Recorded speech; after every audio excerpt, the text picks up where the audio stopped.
तो दोस्तों मानसून का जो सीज़न है वो शुरू हो चुका है और इसी मानसूनी सीज़न में काफ़ी सारी सब्जियां ऐसी हैं जिनकी नर्सरी डालने का काम हम शुरू कर देते हैं।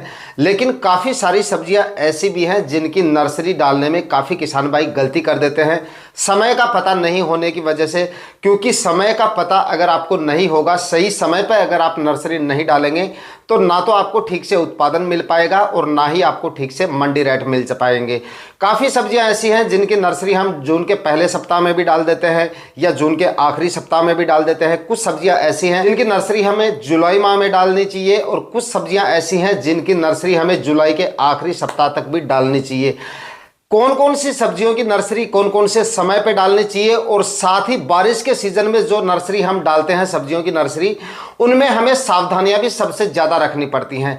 क्योंकि बारिश के सीज़न में बीमारियां नर्सरी में सबसे ज़्यादा देखी जाती हैं। क्योंकि बारिश बहुत ज़्यादा होती रहती है, मॉइस्चर हवा में बहुत ज़्यादा होने की वजह से फफूंद जनित रोगों का अटैक भी काफ़ी ज़्यादा देखा जाता है। तो दोस्तों सब्जियों से अच्छा मुनाफा लेने के लिए बरसात के सीज़न में आपको कौन कौन सी सब्जियों की नर्सरी डालनी चाहिए, कौन कौन सी सब्जियों की नर्सरी कौन कौन से समय पर डालनी चाहिए, बरसात के सीजन में नर्सरी डालने का सही तरीका क्या है, यानी कि बारिश के सीजन में अगर आप सब्जियों की नर्सरी डाल रहे हैं तो कौन कौन सी आपको सावधानियां रखनी है, कंप्लीट जानकारियां आज के इस वीडियो में आपको मिलेगी। तो वीडियो को अभी से लाइक कर दीजिएगा।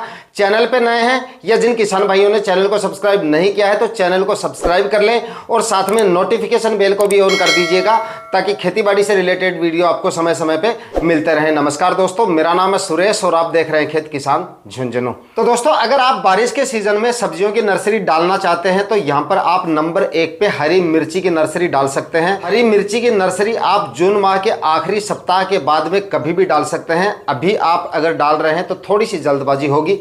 अगर आपके एरिया में जो टेम्परेचर है वो नॉर्मल है, यानी 34-35 डिग्री के आसपास अगर आपके यहाँ पे टेम्परेचर हैं तो आप नर्सरी भले डाल सकते हैं। लेकिन अगर आपके यहाँ पे टेम्परेचर 38 डिग्री या 40 डिग्री के आसपास हैं तो अभी आपको थोड़ा सा रुकना चाहिए। जून के आखिरी सप्ताह तक आपको हरी मिर्ची की नर्सरी डाल देनी चाहिए। अभी अगर आप नर्सरी डालेंगे तो उसके बाद में आपको प्लांटेशन में बहुत ज़्यादा दिक्कतें आएंगी। आपको नर्सरी का रख रखाव में भी आपको बहुत ज़्यादा सावधानियां रखनी पड़ेंगी। टेम्परेचर बहुत ज़्यादा हो इस समय पे और उसके बाद में प्लांटेशन के समय आपको सबसे ज़्यादा सावधानियां रखनी पड़ेंगी। प्लांटेशन के समय बहुत सारे प्लांट आपके ख़राब हो सकते हैं, कुछ दिनों तक आपकी फसल भी कमज़ोर रह सकती है क्योंकि टेम्परेचर काफ़ी ज़्यादा है। तो अगर आप ऐसे एरिया में हैं जहाँ पर टेम्परेचर बहुत ज़्यादा है तो आपको थोड़ा सा रुकना चाहिए और जून के आखिरी सप्ताह तक आप हरी मिर्ची की नर्सरी भले डाल सकते हैं। उसके बाद में पूरे जुलाई माह तक कभी भी आप हरी मिर्ची की नर्सरी डाल सकते हैं। काफ़ी समय है, काफ़ी लेट तक और काफ़ी लंबे समय तक आपको हरी मिर्ची के जो है मंडी भाव भी अच्छे मिलते रहेंगे और उत्पादन भी आपको हरी मिर्ची से लंबे समय तक काफ़ी शानदार मिलता रहेगा। जुलाई के बाद में अगर आप इसकी नर्सरी डालते हैं, यानी कि जुलाई के आखिरी सप्ताह तक भी इसकी नर्सरी डालते हैं तो सितंबर तक आपको जो है इसकी हार्वेस्टिंग मिलनी शुरू हो जाती है। सितंबर, अक्टूबर और नवंबर तीनों महीने में जो है हरी मिर्ची के जो मंडी भाव है वो काफ़ी शानदार रहते हैं, काफ़ी अच्छे आपको इसके मंडी भाव मिलेंगे। लेकिन अगर आप बारिश के सीजन में हरी मिर्ची की नर्सरी डाल रहे हैं तो भाई क्यारियां बनाकर आपको नर्सरी नहीं डालनी है। क्योंकि बारिश की वजह से क्यारियों में जल भराव की समस्या आ सकती है और उसके बाद में मॉइस्चर ज़्यादा होने की वजह से यानी जल भराव भी होगा और हवा में नमी भी ज़्यादा होने की वजह से फफूंद जनित रोगों का अटैक जो है आपकी नर्सरी में काफ़ी ज़्यादा हो सकता है। नर्सरी में बारिश के सीजन में जो भी नर्सरी हम डालते हैं, किसी भी तरह की सब्जियों की नर्सरी डालते हैं, उनमें सबसे ज़्यादा बीमारी जो होती है वो फफूंदनाशक जो रोग होते हैं उनका अटैक सबसे ज़्यादा होता है। यानी कि कॉलर रोट, जड़गलन या मतलब डंपिंग ऑफ, इस तरह की जो बीमारियां हैं उनकी जो समस्या है वो सबसे ज़्यादा देखी जाती है।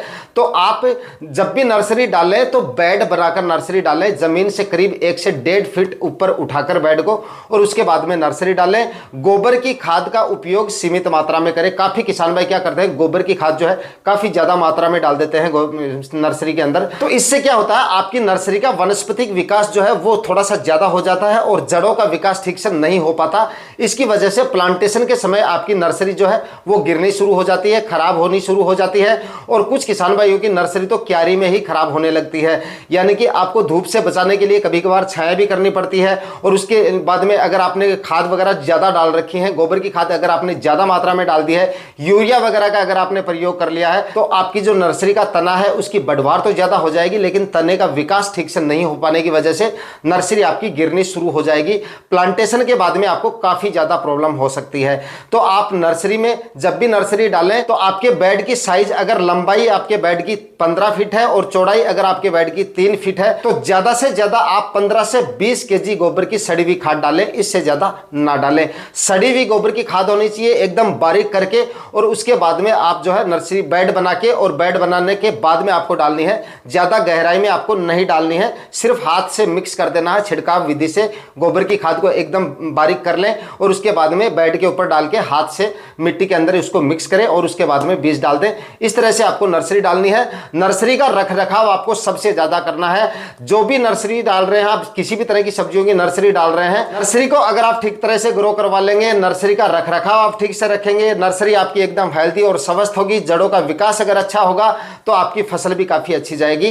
तो सारा उत्पादन आपकी नर्सरी पे डिपेंड करता है। इसलिए जब भी आप नर्सरी डालें, सही समय का चुनाव करके और सही तरीके से अगर आप नर्सरी डालेंगे, बताए गए तरीके से अगर आप नर्सरी डालेंगे, तो आपकी नर्सरी काफ़ी हेल्दी और काफ़ी स्वस्थ रहेगी। गोबर की खाद जब आप डाल रहे हैं तो उसी के साथ में आपको फफूंदनाशक पाउडर का इस्तेमाल जरूर कर लेना है। इसके लिए आप कार्बनडाजिम और मैनकोजेब जो 12 और 63% में आता है, वो आपको गोबर की खाद के अंदर मिक्स कर लेना है और उसके बाद में डालना है। क्योंकि मैंने आपको बता दिया कि बारिश के सीजन में फफूंद जनित रोगों का अटैक काफी ज्यादा होता है, इस वजह से फफूंदनाशक का आपको प्रयोग जरूर करना है और उसके बाद में बीज डालकर आप नर्सरी तैयार कर सकते हैं। इसके बाद में दोस्तों फिलहाल आप जो है इस समय पर बंद गोभी और फूल गोभी की नर्सरी डाल सकते हैं। इससे भी आपको काफ़ी अच्छा उत्पादन मिल जाएगा और काफ़ी अच्छा जो है प्रॉफिट आपको मिल जाएगा फूल गोभी की फसल से।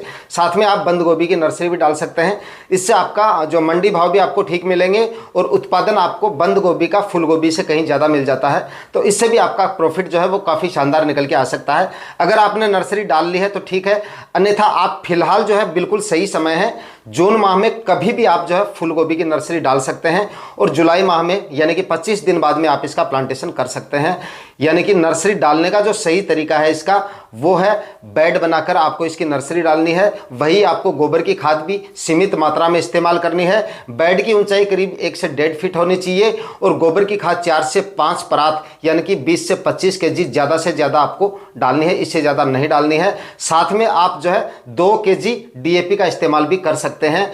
2 केजी आपको डीएपी लेनी है और 20 से 25 केजी आपको जो है सड़ी हुई गोबर की खाद लेनी है। यूरिया वगैरह डालने की गलती आपको नहीं करनी है। काफ़ी किसान भाई जो है यूरिया भी डाल देते हैं, तो इससे आपकी नर्सरी खराब हो सकती है।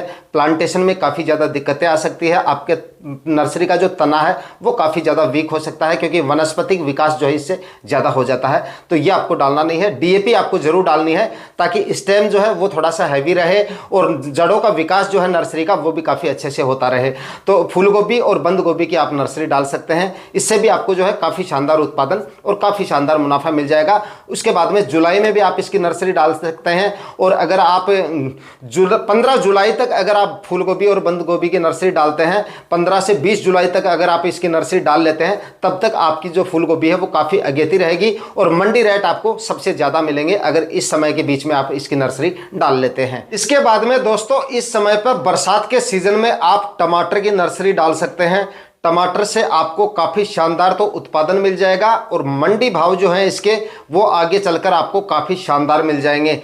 सितंबर, अक्टूबर और नवंबर इन तीनों महीने में आपको ज़बरदस्त टमाटर के मंडी भाव मिलेंगे। उस समय पे टमाटर की डिमांड काफ़ी ज़्यादा बढ़ जाती है। टमाटर की आवक भी उस समय पे कोई ज़्यादा नहीं होती है। शादी ब्याह के सीज़न भी उस समय पे शुरू हो जाते हैं, इसलिए उस समय पे टमाटर के मंडी भाव जो है वो काफ़ी शानदार रहते हैं। लेकिन टमाटर की नर्सरी आपको कब डालनी है, जो समय मैं यहाँ पर आपको बताऊंगा, उस समय पे अगर आप टमाटर की नर्सरी डालेंगे तभी तो आपको टमाटर से अच्छा उत्पादन मिलेगा, तभी आपकी फसल अच्छी ग्रोथ करेगी और तभी आपको अच्छे मंडी भाव मिलेंगे।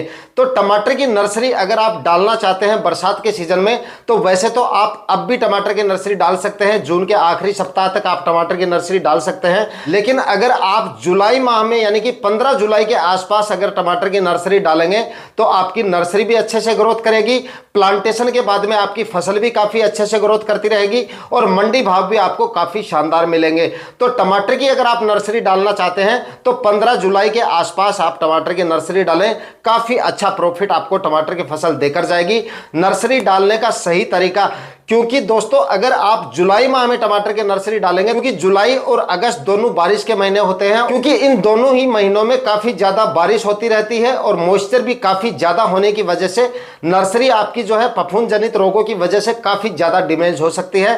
तो एक तो आप बेड बनाकर इसकी नर्सरी डालें, जमीन से करीब 1 से 1.5 फीट ऊंचा उठाकर आप बेड बनाएं और उसके बाद में गोबर की खाद आप जो है 4 से 5 परात यानी कि 15 से 20 केजी आप सड़ी हुई गोबर की खाद डाल दें और 2 से 3 केजी आप इसमें डीएपी डाल दें एक बेड के अंदर, जिसकी लंबाई 15 फीट हो और चौड़ाई कम से कम 3 से 3.5 फीट हो। बेड की चौड़ाई आपको 3 फीट से ज्यादा नहीं रखनी है, क्योंकि बेड की चौड़ाई आप 3 फीट से ज्यादा अगर रख लेंगे तो नर्सरी का रखरखाव करने में, सिंचाई करने में, खरपतवार निकालने में काफी ज्यादा आपको समस्याएं हो सकती है। तो इसलिए आप बेड की जो चौड़ाई है वो 3 फीट से ज्यादा ना रखें, लंबाई आप अपने हिसाब से रख सकते हैं। धूप से नर्सरी को बचाते रहना है। दिन के अंदर आपको जो है दोपहर के अंदर 4-5 घंटे तक आपको जो है ग्रीन हाउस या शेड नेट का जो ग्रीन कपड़ा होता है वो आपको डाल देना है और सुबह शाम उसको हटा देना है। सुबह शाम आपको हल्की हल्की सिंचाई करनी है, ज्यादा सिंचाई आपको नहीं करनी है। जब भी बारिश हो तभी आपको फफूंद जनित रोगों का उसमें जो है स्प्रे करते रहना है, तभी आपकी टमाटर की नर्सरी अच्छे से ग्रो कर पाएगी। लेकिन डीएपी का इस्तेमाल जरूर करें ताकि स्टेम हैवी हो और जड़ों का विकास काफी अच्छे से हो। बाकी जब भी दोस्तों मैं टमाटर की नर्सरी डालूंगा तो प्रॉपर प्रैक्टिकली वीडियो बनाकर आपको डाल दूंगा कि किस तरह से आपको टमाटर की नर्सरी डालनी है। फिलहाल आपको ज्यादा जल्दबाजी नहीं करनी है, फिलहाल आपको टमाटर की नर्सरी नहीं डालनी है। 15 जुलाई के आसपास हम टमाटर की नर्सरी डालेंगे, उस समय पे आपको टमाटर की नर्सरी डालनी है, क्योंकि इस समय पे अगर आप टमाटर की नर्सरी डाल देंगे तो प्लांटेशन के समय पे टेम्परेचर ज्यादा होने की वजह से तो प्लांटेशन के बाद में आपके प्लांट जो है वो काफी ज्यादा संख्या में खराब हो सकते हैं, क्योंकि ज्यादा टेम्परेचर में प्लांटेशन के बाद में टमाटर के जो क्रॉप है वो ठीक से ग्रो नहीं कर पाती है। 15 जुलाई के आसपास भी अगर हम नर्सरी डालेंगे उस समय भी टेम्परेचर काफी ज्यादा होते हैं, तो उस समय भी हम प्लांटेशन करेंगे ना तो उस समय भी काफी ज्यादा हमारे प्लांट खराब हो जाएंगे। तो सोचिए अगर आप जून माह में इसकी नर्सरी डाल देंगे तो उस समय पे आपके प्लांटेशन के बाद में कितने ज्यादा पौधे जो है वो खराब हो सकते हैं। तो 15 जुलाई के आसपास आपको इसकी नर्सरी डालनी है, उसके बाद आप देखेंगे कि टमाटर की फसल आपको काफी शानदार मुनाफा देकर जा सकती है। इसके बाद में दोस्तों आप इस समय पे बारिश के सीजन में बैंगन की नर्सरी डाल सकते हैं। बैंगन की नर्सरी आप कभी भी डाल सकते हैं, जून के आखिरी सप्ताह से लेकर और पूरे जुलाई माह में कभी भी आप बैंगन की नर्सरी डाल सकते हैं। आने वाले दिनों में आपको बैंगन से काफी अच्छा तो उत्पादन मिल जाएगा और मंडी रेट भी आपको काफी शानदार मिल जाएंगे और बैंगन की फसल में आपको ज्यादा मेहनत और ज्यादा खर्चा करने की भी जरूरत नहीं पड़ेगी। टमाटर फूलगोभी जितना खर्चा इसमें नहीं होता है, ना ही इसमें कोई ज्यादा फर्टिगेशन वगैरह होते हैं और स्प्रे वगैरह जो है वो इसमें थोड़ा सा एक जो सुंडी वगैरह होती है उसका अटैक थोड़ा सा ज्यादा होता है। तो इसके लिए आपको जो है समय समय पर प्रिवेंटिव में अगर आप स्प्रे करते रहेंगे तो बैंगन की फसल में इसके अलावा आपको कोई ज्यादा रोग देखने को भी नहीं मिलेंगे, उत्पादन भी अच्छा मिलेगा और मंडी रेट भी आपको काफी शानदार मिल जाएंगे। तो दोस्तों यहां पर मैंने आपको बरसात के सीजन में लगाई जाने वाली 4 सब्जियों की नर्सरी के बारे में बताया है। चारों सब्जियों की नर्सरी बताए गए समय के अनुसार अगर आप डालेंगे, बताए गए तरीके से अगर आप डालेंगे तो काफी शानदार प्रॉफिट ये चारों सब्जियां आपको देकर जा सकती हैं। आज के वीडियो में इतना ही। वीडियो में दी गई जानकारी अच्छी लगी तो वीडियो को लाइक और शेयर जरूर कीजिएगा, चैनल पर नए हैं तो सब्सक्राइब जरूर कर लीजिएगा। मिलते हैं किसी और वीडियो में नए टॉपिक के साथ, तब तक के लिए जय हिंद, वंदे मातरम।